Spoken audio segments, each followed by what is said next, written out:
আমাদের গ্রাম ভবানীপুরের রতনের সঙ্গে ঘটে যাওয়া একটি সত্য কাহিনী আজ সবার সামনে তুলে ধরতে চলেছি। গ্রামটি বেশ বড়, অনেক লোকজনও বসবাস করে। গ্রামের সবাই চাষাভুষো সাধারণ লোক। এই গ্রামেরই একজন বাসিন্দা ছিল রতন। রতনও ছিল একজন কৃষক। সে নিজের অল্প কিছু জমিতে চাষবাস করে কোন রকমে তার সংসার চালাত। তার সংসারে ছিল তার স্ত্রী রমা ও একটি ছোট্ট মেয়ে রিমি। তবে তার অল্প রোজগার থাকলেও সংসার ছিল খুব সুখ শান্তিতে ভরা। একদিন রতন মাঠ থেকে বাড়িতে ফিরে এসে তার কাঁধের লাঙলটি রেখে তার বউকে বলল, রমা, ও রমা, আমাকে কিছু খেতে দাও দেখি। আজ মাঠে অনেক খাটাখাটনি হয়েছে, শরীরটাও খুব ক্লান্ত লাগছে। আচ্ছা, তুমি হাত পা ধুয়ে এসো, আমি ভাত বাড়ছি। কিছু খেয়ে নিয়ে তারপর বিশ্রাম করো। রতন হাত পা ধুয়ে খেতে বসলো। তার পাশেই তার ছোট্ট মেয়েটি এসে বসলো। তারপর বলল, বাবা, ও বাবা, আজ তুমি আমার জন্য তাল নিয়ে আসবে। আমার না তালের বড়া খেতে খুব ইচ্ছা করছে। আচ্ছা মা, তাল নিয়ে আসবো। পাশের বাড়ির স্বপনদার বউটা তালের বড়া বানিয়েছে, তাই ওকে দুটো দিয়েছিল। তখন থেকেই বলছে বাবা এলে তাল নিয়ে আসতে বলবে, আমাকে তালের বড়া বানিয়ে দেবে। আমি খেয়ে একটু বিশ্রাম নিয়ে তারপর নিয়ে আসবো। এরপর রতন খেয়ে দিয়ে ঘরে গিয়ে একটু বিশ্রাম নেওয়ার জন্য শুয়ে পড়ল। সারাদিনের ক্লান্তির খাটাখাটনির শরীর, তাই সে অল্প সময়ের মধ্যেই ঘুমে আচ্ছন্ন হয়ে পড়ল। হঠাৎ করে একটি আওয়াজে রতনের ঘুম ভেঙে গেল। রতন উঠে বাইরে তাকিয়ে দেখলো আকাশে প্রচুর মেঘ করেছে, আর মনে হচ্ছে এক্ষুনি বৃষ্টি হবে। হঠাৎ করে তার মনে পড়লো তার মেয়ে তো তালের বড়া খেতে চেয়েছিল, তাকে তো তাল আনতে হবে। তাই সে হাতে একটা ছাতা নিয়ে সবে মাত্র বাইরে বেরিয়েছে, অমনি বৃষ্টি নেমে পড়ল। রতন তাল আনতে তালতলার দিকে হাঁটতে লাগলো।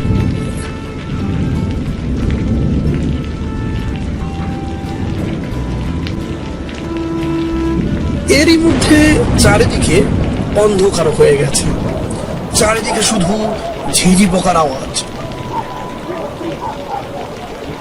আর বৃষ্টি পড়ার ঝমঝম আওয়াজ, যেন পরিবেশটাকে ভয়ানক করে তুলেছে। তার মধ্যে মাঝে মাঝে বিদ্যুতের ঝলকে রাস্তা কয়েক সেকেন্ডের জন্য আলোকিত হচ্ছে, তার পরবর্তীতেই যেন গাঢ় অন্ধকার নেমে আসছে।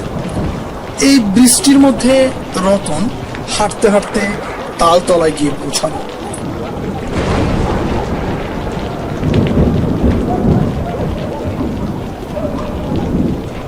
সে আবছা আলোতে দেখলো তালতলাতে অনেক তাল পড়ে আছে।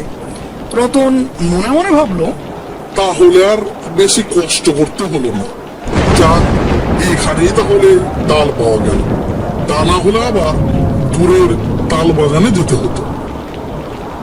রতন হাতে তাল নিয়ে সবে পেছনে পড়েছে, অমনি সেই তাল গাছের উপরে একটি খসখস আওয়াজ শুনতে পেল। রতন পিছন ঘুরে তাকালো, আর যতদূর নজর যায় ভালো করে দেখল, কিন্তু সে কিছুই দেখতে পেল না। সে সবে মাত্র দু পা বাড়িয়েছে, অমনি আবারও সেই আওয়াজ শুনতে পেল। রতন চাষাভুষো গ্রামের মানুষ, রাত বিরেতে মাঠে ঘাটে অনেক একা রাত কাটিয়েছে, তার অনেক অভিজ্ঞতা আছে।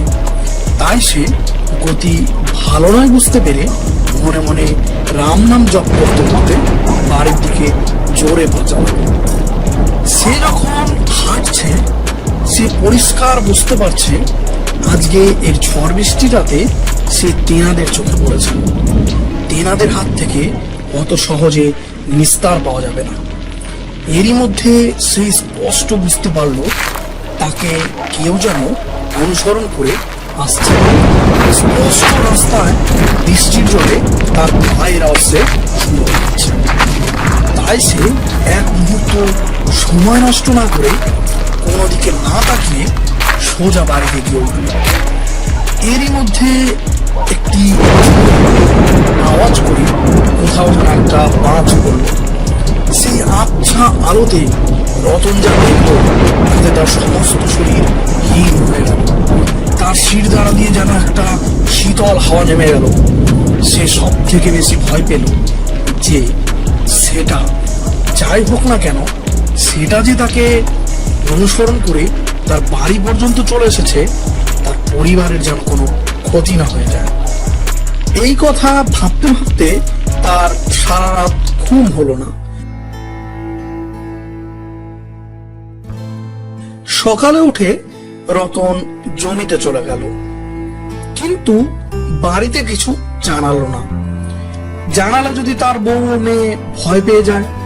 সে জমিতে গেলেও কাজে তার আজ মন বসছে না। সে কেবলই কালকের কথাগুলি মনে করে ভয় পেতে লাগলো।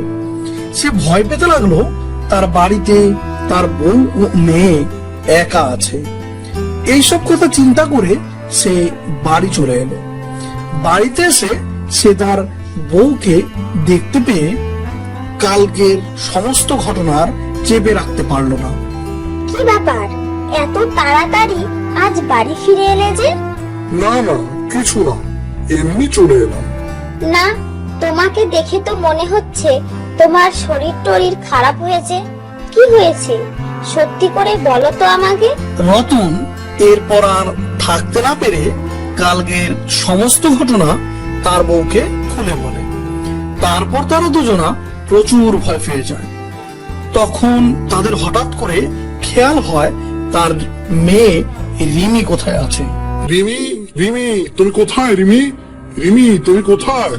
এই তো একটু আগে এখানেই তো খেলা করছিল, আর আমি তালের বড়া বানিয়েছিলাম, সেগুলি বসে বসে খাচ্ছিল। তারা দুজনে রিমিকে দেখতে না পেয়ে এ ঘর ও ঘর খুঁজতে লাগলো, কিন্তু তারা কোথাও রিমিকে দেখতে পেল না। তারা অত্যন্ত ভয় পেয়ে যায়। তারপর গ্রামেরই একজন সাধকের কাছে গিয়ে সমস্ত ঘটনা খুলে বলে। সাধক তাদের বাড়িতে এসে মন্ত্র করে সমস্ত ব্যাপারটা বুঝতে পারেন। তারপর তিনি মাটিতে গোল করে গন্ডি কেটে সেখানে আগুন জ্বালিয়ে মন্ত্র পড়তে থাকেন। কিছুক্ষণ পর দেখা যায় রতন কাল রাতের অন্ধকারে বিদ্যুৎ চমকানির আলোতে যা দেখেছিল সেই ভয়ঙ্কর মূর্তি সেখানে এসে হাজির হয়েছে। আর সেই ভয়ঙ্কর মূর্তি এরপর বলে ওঠে, আমাকে বিরক্ত করলি কেন? আমি তোর ঘাড় মটকে দেব। বল তুই কে, আর এখানেই বা কেন এসেছিস? আর রতনের মেয়েকে তুই কোথায় রেখেছিস? তাড়াতাড়ি বল। কিন্তু সেই মূর্তি কোনো জবাব দিল না, শুধু খিকখিক করে হাসতে লাগলো। এরপর সাধক সেই মূর্তির দিকে রেগে গিয়ে কিছু একটা ছুড়ে দিল। অমনি সেই মূর্তিটি আর্তনাদ করে বলে ওঠে, আমাকে ছেড়ে দে, ছেড়ে দে আমাকে, আমাকে মারিস না, ছেড়ে দে আমাকে। আগে আমার সব প্রশ্নের উত্তর দে, তাহলেই তোকে ছেড়ে দেব। তা না হলে এখানেই তোকে বন্দি করে রেখে দেব। বলছি বলছি সব বলছি।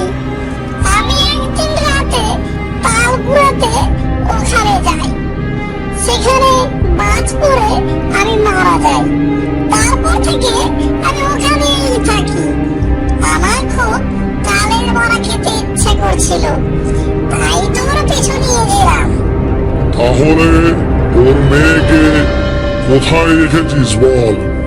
বলেই আবার সাধক কিছু একটা তার দিকে ছুড়ে দিল। অমনি সেই মূর্তিটি বলে ওঠে, বলছি বলছি আমাকে আর কষ্ট দিস না। ওর মেয়েটা এখানে দাঁড়িয়ে দাঁড়িয়ে তালের বড়া খাচ্ছিল, তাই আমি ওকে আর ওই তাল গাছটায় নিয়ে গেছি। বল তুই ওকে ছেড়ে দিবি আর আমাদের এই এলাকা ছেড়ে চলে যাবি, তা না হলে তোকে বন্দি করে রাখবো আর এই বোতলের ভিতরেই তোকে পচে পচে মরতে হবে। আচ্ছা আচ্ছা তাই হবে, আমাকে ছেড়ে দে আমাকে, আমি এখান থেকে চলে যাব আর ওর মেয়েকে ওই তাল গাছের নিচে রেখে যাব। আমাকে ছেড়ে দে আমাকে। এরপর সাধক আরেকবার কি যেন মূর্তিটির দিকে ছুড়ে দিল। অমনি মূর্তিটি বাতাসে মিলিয়ে গেল। এরপর সাধক বলল, যাও তোমরা, তোমাদের সমস্ত বিপদ কেটে গেছে, আর কোনো ভয় নেই। আর তালতলায় গিয়ে তোমার মেয়েকে নিয়ে এসো। এরপর রতন আর তার বউ সেই তাল গাছের তলায় গিয়ে দেখে সত্যি সত্যি তাদের মেয়ে তাল তলায় অজ্ঞান হয়ে পড়ে আছে। তারা সেখান থেকে তার মেয়েকে নিয়ে বাড়ি ফিরে আসে, আর এরপর থেকে তাদের সঙ্গে আর তেমন কিছু ঘটেনি। আমাদের পিএন টুনস চ্যানেলের আরো অন্যান্য গল্পগুলি দেখতে আমাদের পিএন টুনস কার্টুন চ্যানেলটিকে আপনারা সাবস্ক্রাইব করে রাখুন এবং অল বেল নোটিফিকেশন অন করে রাখুন। এছাড়া আপনারা কি ধরনের গল্প পছন্দ করেন তা আমাদের কমেন্ট বক্সে জানাবেন, আমরা সেই ধরনের গল্প রেডি করে আপনাদের সামনে তুলে ধরব। Thank you.